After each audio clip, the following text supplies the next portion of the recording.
नमस्कार, news capital express देख रहे हैं आप और मैं हूं आपके साथ गुण। सेकंड स्टॉप स्थित सेंट मैरी स्कूल पर संस्कृति बचाओ मंच के अध्यक्ष चंद्रशेखर तिवारी के साथ कार्यकर्ताओं ने वहां की प्रिंसिपल को समझाइश दी है और कहा है कि आप जबरदस्ती सांता क्लॉज बच्चों को ना बनाएं। इस प्रकार का अगर कोई भी आदेश आपने जारी किया है तो उसको तत्काल वापस लिया जाए। साथ ही चंद्रशेखर तिवारी ने यह भी कहा कि आप क्रिसमस पर 10 दिन की छुट्टी बच्चों को दे रहे हैं।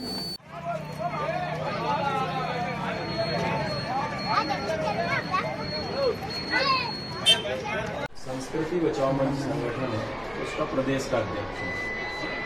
हमारा कोई ऐसी शिकायत मिल रही है अपने जो क्रिश्चियन स्कूल्स है मिशनरी के, कि आप लोग बच्चों को सर्कुलर जारी करके कह रहे हैं कि सांता क्लॉज आपको बनना है। तो हमारा ये निवेदन है कि आप इस प्रकार से फोर्सली बच्चों को ना कहें, क्योंकि आप रामनवमी पे भगवान राम तो नहीं बनवाते हैं, आप कृष्ण जन्माष्टमी पे भगवान कृष्ण नहीं बनवाते, होली का उत्सव आप क्या नहीं होता, दीपावली का उत्सव आप क्या नहीं होता, बसंत पंचमी सरस्वती पूजन आप क्या नहीं होता। तो जब आप क्या 90% क्रिश्चियन बच्चे पढ़ते हैं? नहीं पढ़ते। सनातन धर्म के बच्चे ही आप क्या पढ़ते हैं? 90%। 10% आपके मिशनरी के जो क्रिश्चियंस बच्चे होंगे वो पढ़ते होंगे। तो आप अपना जो है वो सर्कुलर उन पे क्यों फॉलो कराना चाह रहे हैं? नहीं, ऐसा नहीं सर्कुलर होते हैं। दीपावली होगी तो उसके 2 दिन बाद एग्जाम आप रख देंगे। तो इन सब चीजों को आप अपने एडमिनिस्ट्रेशन तक पहुंचा दीजिए, इसलिए मैं कहने आया हूं। और आपको ये चेतावनी भी है और निवेदन भी है ना।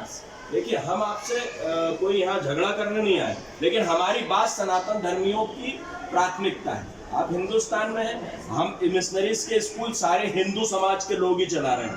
बच्चे आपके, मैंने बोला ना, 90% हिंदू होंगे। तो हिंदुओं को आप तिलक नहीं लगाने देंगे, आप कलावा नहीं बांधने देंगे, है ना। अभी बीच में मेरे पास कंप्लेंट्स आई हैं। एक्चुअल क्या, पेरेंट्स सामने नहीं आना चाहते आपके, क्योंकि आप उनके खिलाफ कार्रवाई करने लगते हैं कि आपने कंप्लेंट करी, इसलिए वो पेरेंट्स सामने नहीं आते। लेकिन हम लोगों के पास तो शिकायतें हैं। तो मेरा निवेदन है, आप अपने एडमिनिस्ट्रेशन को ये सूचना दे दीजिएगा कि फला फला व्यक्ति आए थे। और आज संस्कृति बचाओ मंच के कार्यकर्ता सेंट मेरी स्कूल सेकंड स्टॉप पर जाकर इनके प्रिंसिपल से हमने बात करी और इन्हें समझाया है कि आप जबरदस्ती ये फरमान जारी ना करें कि हमारे बच्चे सांता क्लॉज बन के आए, क्योंकि यहाँ पर आपके यहाँ 90% बच्चे हिंदू समाज के और सनातन धर्मी पढ़ते हैं। साथ ही हमने ये भी कहा है कि आप जब 2 तारीख तक यहाँ पर छुट्टी लगा रहे हैं, 22 तारीख से 2 तारीख तक, दीपावली पे आप 2 दिन की छुट्टी देते हैं और अपने क्रिसमस पर 10-10 दिन की छुट्टी देते हैं। ये भेदभाव नहीं चलेगा। बच्चों को कलावा बांध के नहीं आने देते हैं, बच्चों को आप तिलक लगा के नहीं आने देते हैं। सनातन धर्मियों के साथ अब ये भेदभाव बर्दाश्त नहीं किया जाएगा। सनातन धर्म का जो अपमान करेगा उसे संस्कृति बचाओ मंच बर्दाश्त नहीं करेगा। आज हमने ये अल्टीमेटम दे दिया है, और नहीं तो इसकी शिकायत हम ऊपर तक अधिकारियों तक करेंगे और इस प्रकार का जो भेदभाव पूर्ण रवैया है उसे बंद करने का निवेदन करेंगे। Madhya Pradesh DJ sound association Bhopal ने प्रेस वार्ता कर सरकार से मांग की है कि डीजे पर जो पाबंदी लगाई गई उसे पाबंदी पर पुनः विचार कर संशोधन आदेश करे, जिससे हमारे परिवार का पालन पोषण हो सके।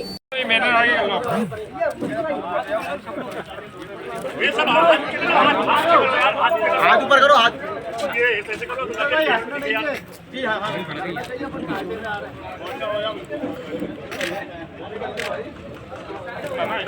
हाँ। हमारा रोजगार न चाहिए सरकार, बस हमारा रोजगार न चाहिए सरकार, हाथ ऊपर करके रखो, हाथ ऊपर करके, हाथ के ऊपर कर लो। हमारा रोजगार न चाहिए सरकार, सीएम से यही है गुहार, सीएम से यही है गुहार, सीएम से यही है गुहार, हमारा रोजगार न चाहिए सरकार। पप्पा नारेबाजी करो ना, क्या देखो नारेबाजी कर लो ना यार, कुछ नारेबाजी। भोपाल डीजे एसोसिएशन, मेरा माननीय मुख्यमंत्री जी से निवेदन है कि जो मंदिर मस्जिद पे हॉर्न लगे थे और लाउड स्पीकर नाइस पॉल्यूशन कर रहे थे, तो उसमें किसी का व्यवसाय नहीं जुड़ा था।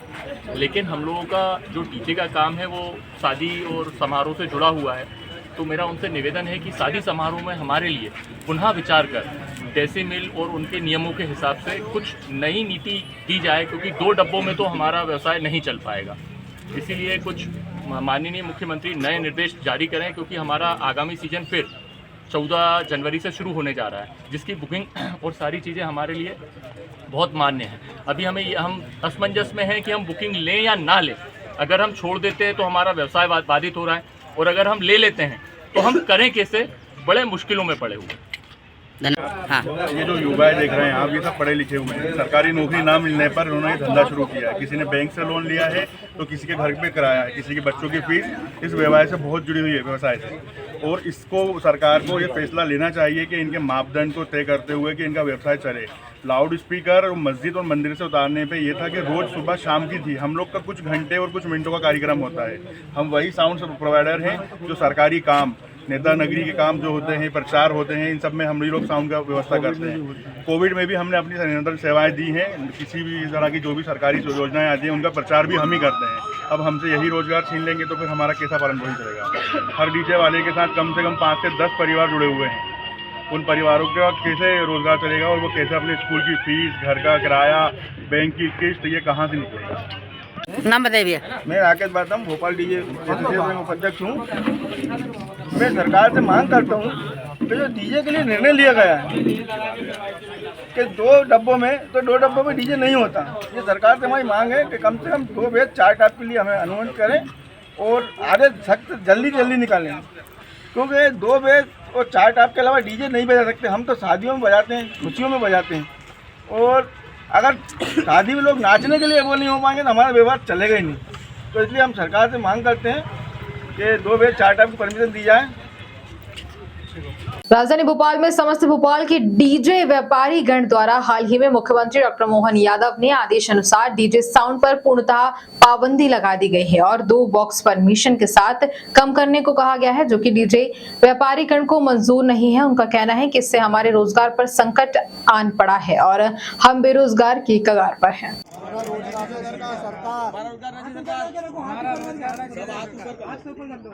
हमारा रोजगार ना चाहिए सरकार, सीएम से यही है गुहार।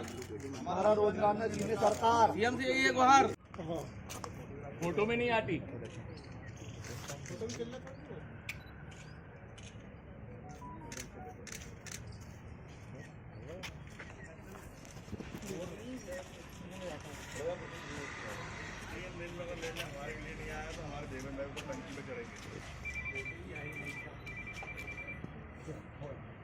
कमलेश यादव, मैं भोपाल से हूँ।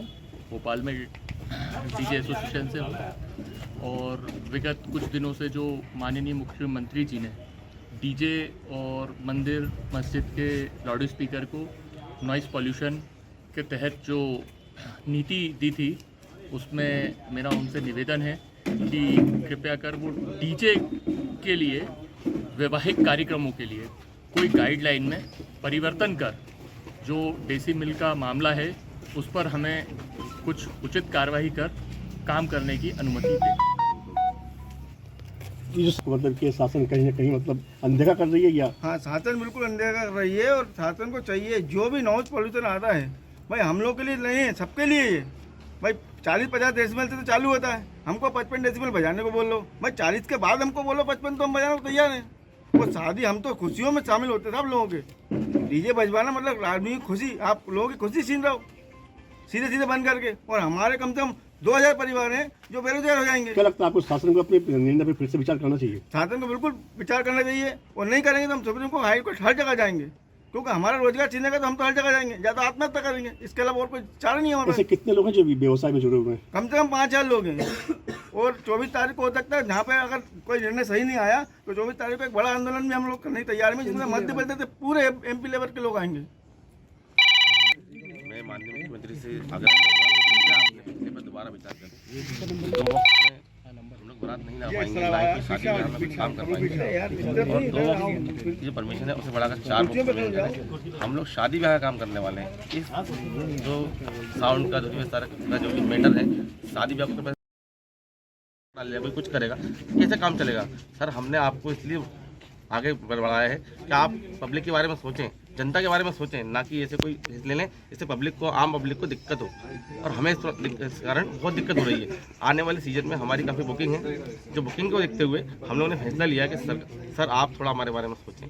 तो सरकार जो निर्णय लिया है कि जो जल्दबाजी का निर्णय है या सर ये कोई निर्णय नहीं है, ये तो एक हम लोग जो है धर्म के आड़े आ गए हैं और धर्म पे जो लाउड स्पीकर जो मंदिरों पे मस्जिदों पे बजते हैं उसमें हमें घसीट लिया गया है और हम इसका टोटल विरोध करते हैं। और हमें यदि हो सकेगा तो 24 तारीख को पूरी मुख्यमंत्री के घेराव करेंगे बंगले का और पूरे MP से हम लोग आंदोलन करेंगे। और काफ़ी लोग बेरोजगारी के लिए भी है। अभी ये जो आप यहाँ देख रहे हैं सभी के चेहरे सब यंग युवा लोग हैं जिनको सरकारी नौकरी ना मिलने के चक्कर में ये व्यवसाय कर रहे हैं। अब इसके भरोसे उन्होंने बैंक से लोन लिया है, किस्तें जाती हैं बच्चों की पढ़ाई के लिए, घर का किराया, दुकान का किराया। एक साउंड वाले के पास कम से कम 3 लड़के काम करते हैं, उन लोगों का पालन पोषण करते हैं हम लोग। और ये बंद होने से उन लोगों के भी घर के चूल्हे जलना बंद हो गए हैं। सरकार से हमारी विनती है कि आप हमारे लिए पुनः सोचें। और जिस नॉइज़ पोल्यूशन की बात कर रहे हैं, परसों के पेपर में दिया है कि नॉर्मली वहाँ पे दोपहर के समय में ही 60 से 65 डेसिबल चल रहा है, तो डीजे वालों का डेसिबल कहाँ से स्टार्ट होगा और कहाँ ख़त्म होगा। जब बगैर डीजे के ही इतना शोर हो रहा है तो फिर हम कैसे अपनी कमाई करें। 2 स्पीकर से तो हमारा धंधा कभी नहीं चल पाएगा, क्योंकि जिस बारात में या शादी समारोह में जो लोग आते हैं उनकी नॉइज़ पोल्यूशन भी 80 डेसिबल से ऊपर जाती है। तो वो 2 स्पीकर की नॉइज़ पोल्यूशन को कैसे नापेंगे वो, और कैसे हमारे ऊपर कार्रवाई का वो प्रावधान करेंगे। राजधानी भोपाल की भारतीय जनता पार्टी प्रदेश कार्यालय में आयोजित विधायक दल की बैठक के उपरांत मुख्यमंत्री डॉक्टर मोहन यादव ने बताया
हमारी अपनी भारतीय जनता पार्टी के सत्र के दरमियान एक परंपरा रही है कि विधायक दल की बैठक होना चाहिए।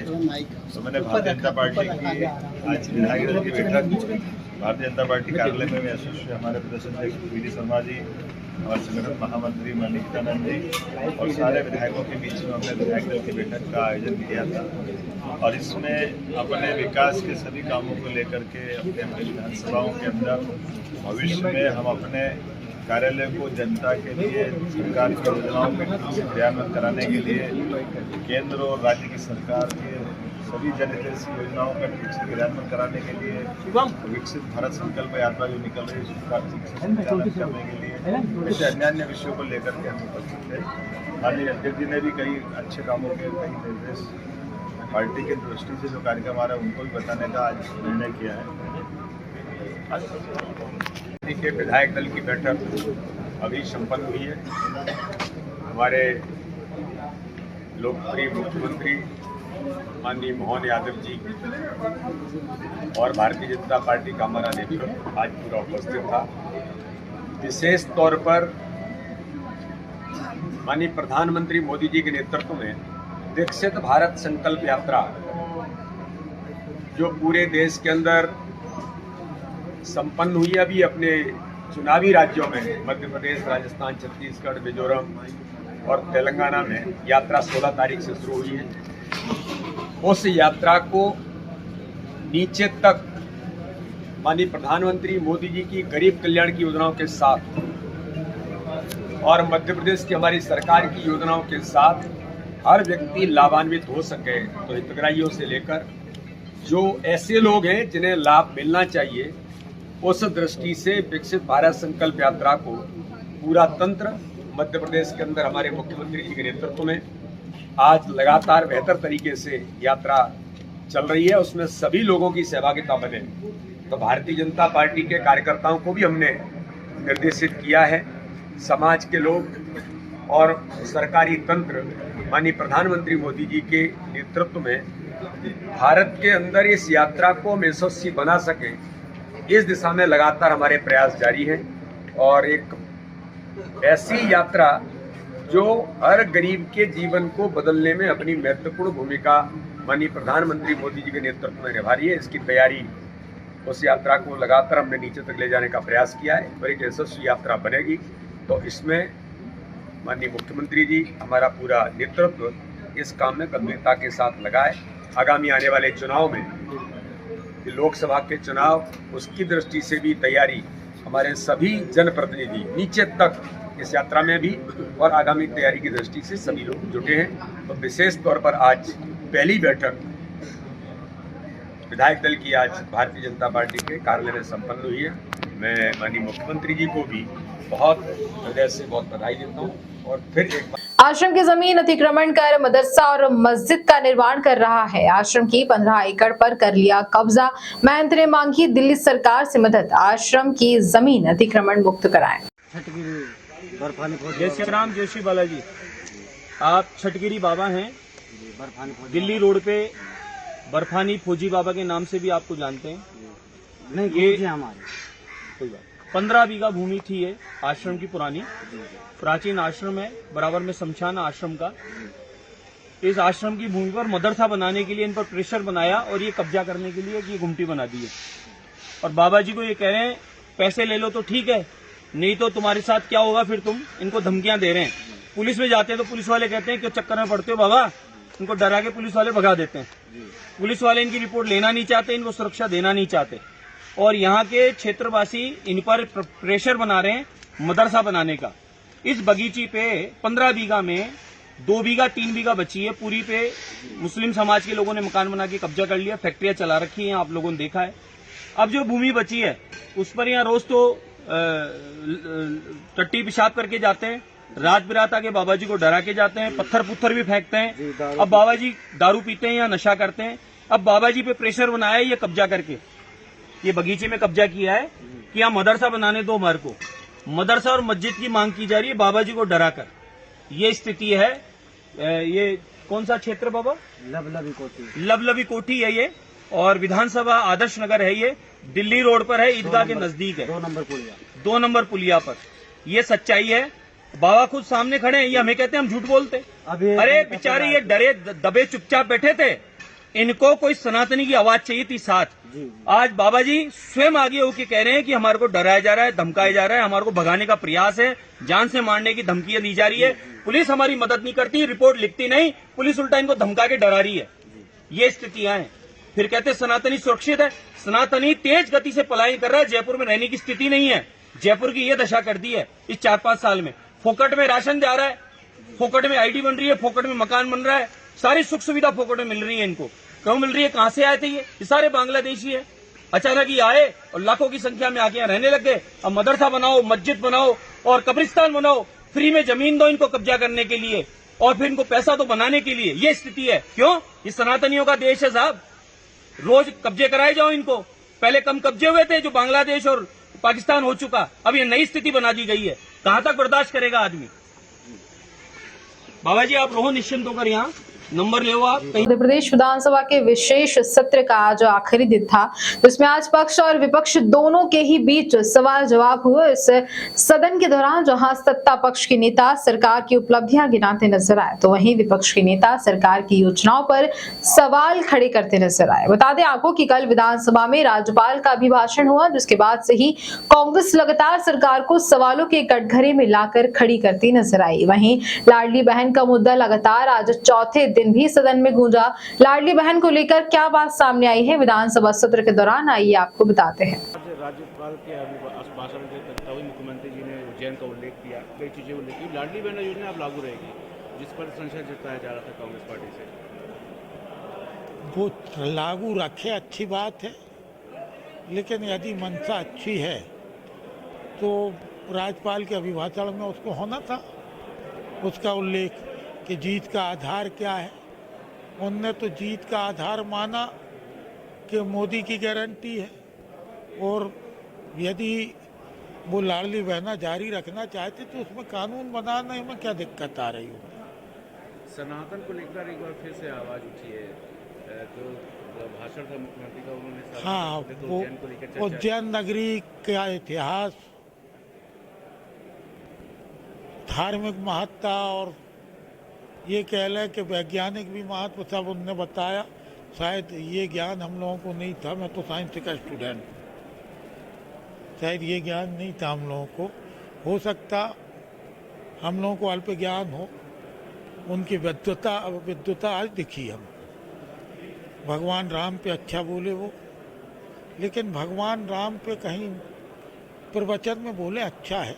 मेरा तो नाम ही लखन है, मेरे भाई का नाम रघुवीर है, मेरे एक भाई का नाम भरत है। तो अब भगवान राम तो सबके इष्ट है, भगवान कृष्ण सबके इष्ट है। और जो जहाँ पे आवश्यकता है वहाँ अपन को भक्ति भजन करना तो हम मंदिर में करते हैं, सबकी धार्मिक आस्था है। यहाँ तो जनता भगवान है। ऐसे लोकतंत्र के मंदिर में हम जनता के लिए आए, जनता से जुड़े मुद्दों पे हम जवाब चाहते थे, जिससे हमको निराशा हुई, जवाब नहीं मिला।